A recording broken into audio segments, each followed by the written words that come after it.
વિદ્યાર્થી મિત્રો, આપણે જોઈ રહ્યા છીએ ધોરણ 8 પ્રકરણ 9 માપન, એમાં સ્વાધ્યાય 9.1 નો દાખલા નંબર 1. તો દાખલા નંબર 1 માપન એવું શું કીધું છે કે એક ટેબલ આપ્યું છે, એમાં સમલંબ ચતુષ્કોણ આકારની એની ઉપર પાટીઓ આપ્યું છે. હવે આ પાટિયાની સમાંતર બાજુ એટલે સમલંબ ચતુષ્કોણના ગુણધર્મ આપણને યાદ હોય તો જેમ આપણે આમાં એક બાજુ સમાંતર હોય, બાકીની બે બાજુ ગમે એમ હોય, મજા આવે એવી હોય. ભલે આમાં થોડીક સરખી આપી છે, બાકી સમલંબ ચતુષ્કોણ કોને કહેવાય કે જેની એક બાજુ સમાંતર હોય. એવું સમાંતર પાટીઓ આપ્યું છે જેની એક બાજુની લંબાઈ 1 મીટર છે, બીજીની લંબાઈ 1.2 મીટર છે, અને આ બે જે લંબ અંતર છે મતલબ કે બે લંબ બાજુ છે એનું અંતર આપણને આપ્યું છે 0.8 મીટર. તો આપણે એનું ક્ષેત્રફળ ગોતવાનું છે. હવે આ દાખલાની સૌથી મજા શું છે કે આમાં સૂત્ર યાદ રહે ને એટલે દાખલો અડધો ગણાઈ ગયો.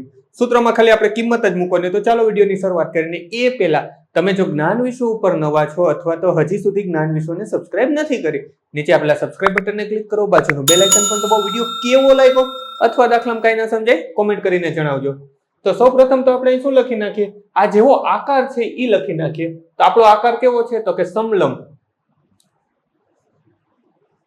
સમલંબ પાટિયાનું ક્ષેત્રફળ, સમલંબ પાટિયાનું ક્ષેત્રફળ બરાબર 1/2 અહીંયા થશે h કૌંસમાં a વત્તા b. હવે આ શું છે સૂત્રનો મતલબ એ સમજી લઈએ. 1/2 એ તો આપણને ખબર જ છે, આપણી સંખ્યા છે. h એટલે કે હાઈટ. કોની હાઈટ તો કે આ બંને વચ્ચેનું અંતર.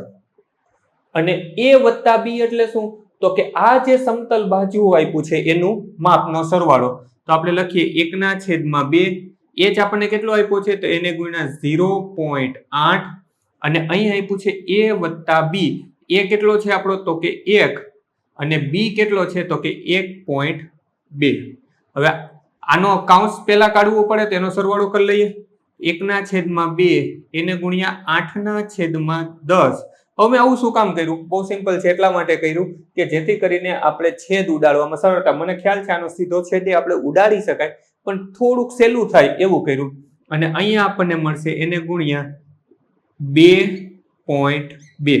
હવે અહીંયા આ તો સરવાળો તો ગુણાકારમાં ક્યાં થયો તો કે કૌંસ છે મતલબ ગુણાકારના સંબંધમાં છે. તો કંઈક મને આવું મળશે 1/2 ગુણ્યા 8/10 એને ગુણ્યા 22/10. જો આ બે સ્ટેપ ટોટલી મેં વધારાના લખ્યા છે, આવું કરવાની જરૂર હતી નહીં. ડાયરેક્ટ જ હું આને છેદ ઉડાડી શક્યો, પણ પોઈન્ટ વાળા છેદ ઘણા વિદ્યાર્થીને ન આવડતા હોય તો પોઈન્ટને પહેલા સાદામાં ફેરવી નાખ્યા પછી આપણે પોઈન્ટમાં ફેરવશું. તો અહીંયા આપણને શું છેદ ઉડશે તો કે 11 દુ 22, 2 અને 2 કેન્સલ થઈ ગયા, 11 8 88 અને એના છેદમાં 10 ને 10 કેટલા થઈ ગયા 100. હવે છેદમાં બે શૂન્ય છે તો બે સંખ્યા પછી પોઈન્ટ, આપણી પાસે ટોટલ સંખ્યા જ 2 છે તો એની પહેલા પોઈન્ટ મૂકી દો.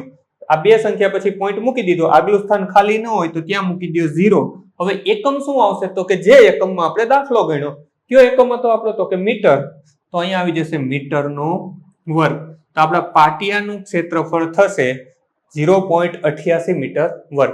વિડીયોને પોઝ કરી પેલો દાખલો તમારી નોંધ પોથી ઉતારી લ્યો, ત્યાં પછી વિડીયો ચાલુ રહેવા દેજો. પેલા પછી બીજો દાખલો ફોટોની લિંક સ્વરૂપે જ આપી દઈશ, થોડી વારમાં ડિસ્પ્લે પર આવી જશે. ટચ કરશો એટલે જોઈ શકાશે. સ્વાધ્યાયના બધા જ દાખલાની લિંક ડિસ્ક્રિપ્શનમાં આપી છે તો ત્યાંથી પણ તમે જોઈ શકશો. બાળ મિત્રો, વિડીયો જોવા માટે ખૂબ ખૂબ આભાર. આ વિડીયોને લાઈક કરો.